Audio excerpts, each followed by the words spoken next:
Aloha everybody, this is Gigi from Kauai Community College. This is a video on transformation, part 4. So this is video number 4. Make sure you watch 1, 2, and 3 before you watch this one. All right, here we go. We're going to put it all together in terms of all the transformations of a graph, okay? So suppose you are being asked to graph this function g of x. Now that looks really complicated, but all we need to know is what is our parent graph, parent function, and how are the transformations going to be, right? So looking at this, we would see that x to the third power is our parent function. So we are going to find that parent graph. X to the third power, 0 to the third power is 0. 1 to the third power is 1. 2 to the third power is 8. And you can see if you move further to the right, the function is going to increase pretty fast because 3 to the third power is already 27, right? So what is going on the left-hand side? So when x is -1, -1 to the third power is going to stay negative. So -1 to the third power is -1. -2 to the third power is going to stay negative. That would be -8.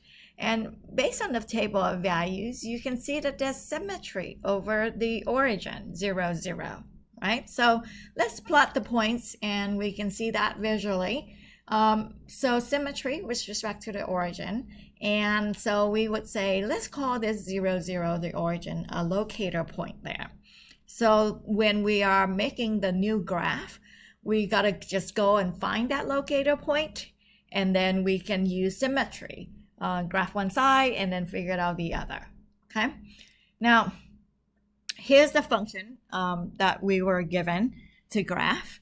And let's see what the transformations are. First, again, the parent graph is x to the third, and it looks like that. So keep that image in your mind of the parent graph.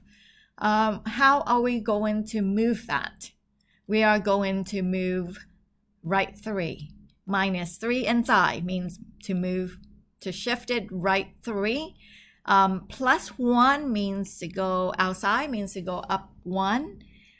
Multiply by a negative number, flip the graph over, and multiply by 1/2 on the outside is a vertical compression, and we are multiplying the y value by 1/2. So mentally, you can see if we flip the graph over, it would look like that, right? All right, so keep that blue image in mind while you're plotting the points. In order to graph this new function here, we will go ahead and move right 3, up 1. So there is my new locator point, that pink dot right there. Okay, and I'm gonna go ahead and find my other points, the tracking points. So how do we track these? Normal is over 1 up 1, right? So the new graph is going to be over right 1, but instead of up, we're going to go down because we flipped it over. And we're not going to go down 1 unit. We're going to go down half of 1. So it would be right 1 down 1/2. Okay, and then the next locator, the next tracking point is right 2 up 8. Well, we are not going to go up. We're going to go down, and we are not going to go down the full 8 units. We are going to go down 1/2 of 8. Okay, and 1/2 of 8 is 4. So right 2 down 4.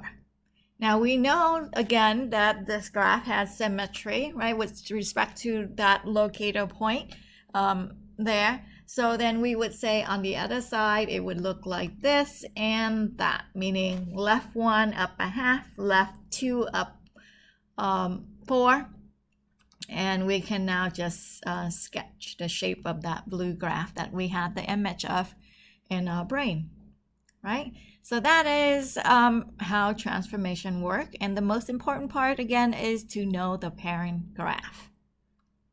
Okay, let's do another one. Cube root. So here, our function parent, our parent graph is cube root of x. Let's go see how that looks like. Cube root. I can take cube root of negative numbers, I can take cube root of positive number, and I can take cube root of a 0. So domain is all real numbers, so let's just go and take a look. Cube root of 0 is 0.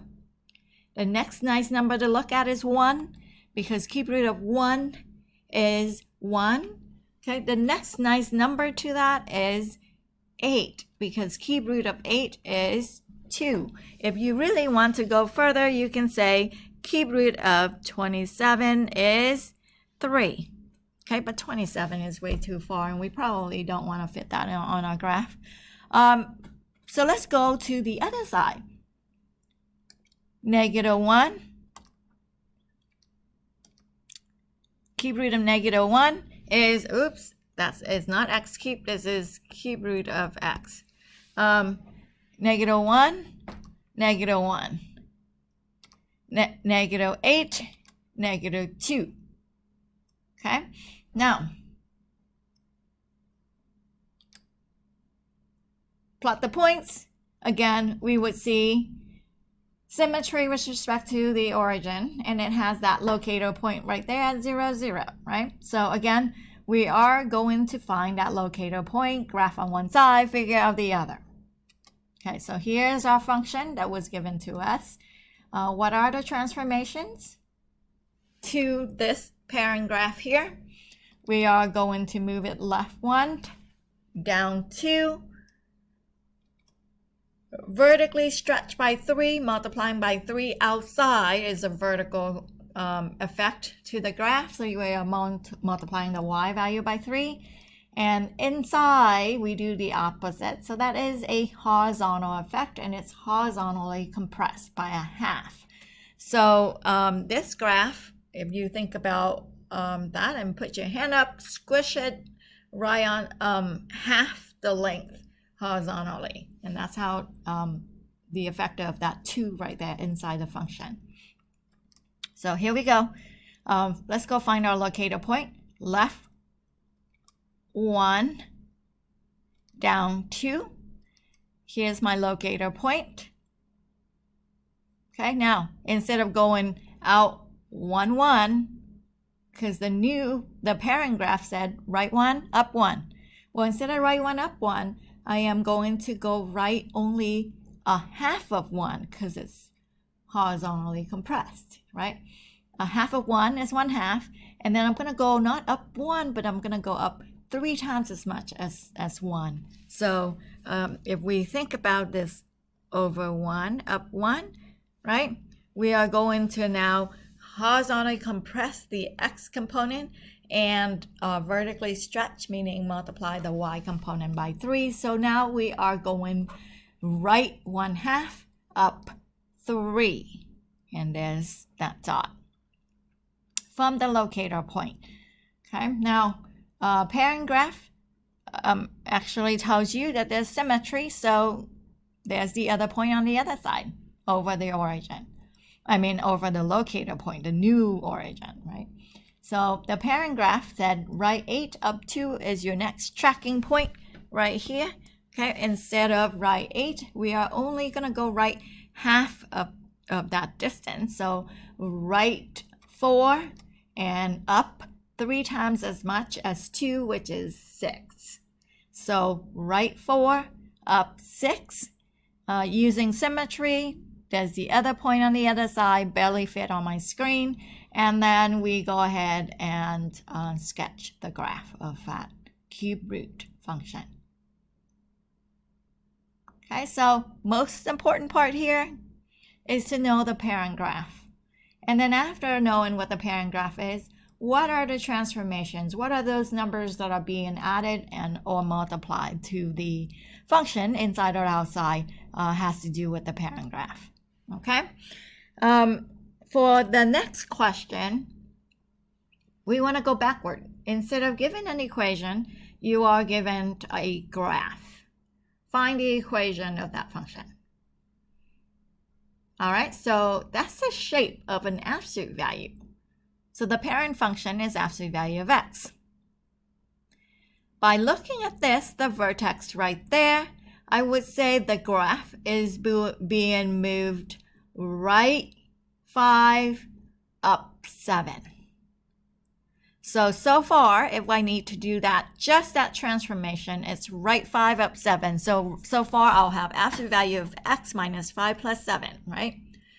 But it doesn't look normal. Okay, what does that mean, doesn't look normal? My normal function is absolute value of 1 is 1. So I have 0, 0, 1, 1, 2, 2. Okay, that's my parent graph. Parent graph said over 1 up 1 over 2 up 2. Okay, that V shape right there, that's my parent graph. Okay, now that is f of x is equal to absolute value of x. But it is not normal. What does that mean? Well, let's go look at some nice points here. I see in order to get to this nice point, I would go over 1, down 3, over 1, down 3. Well, going down mean it is being flipped over, so there must be a negative in the front. But down 3, is that an indication of a vertical stretch? Well, let's go and take a look at what happened if you were to go over 2.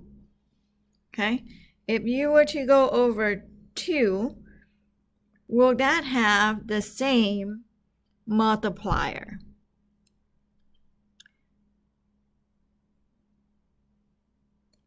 Okay, normal is over 2 up 2. Okay, we are going over 2, down 1, 2, 3, 4, 5, 6, down 6. So the multiplier is 3. So it looks like we are vertically stretched by 3. So the new function now is g of x is equal to negative 3 times absolute value of x minus 5 plus 7. And that is how we recognize a graph, a function, the equation of a graph. Okay, so first recognize the parent graph, the parent function, and then look at all the transformations in order to write your equation. And that is it.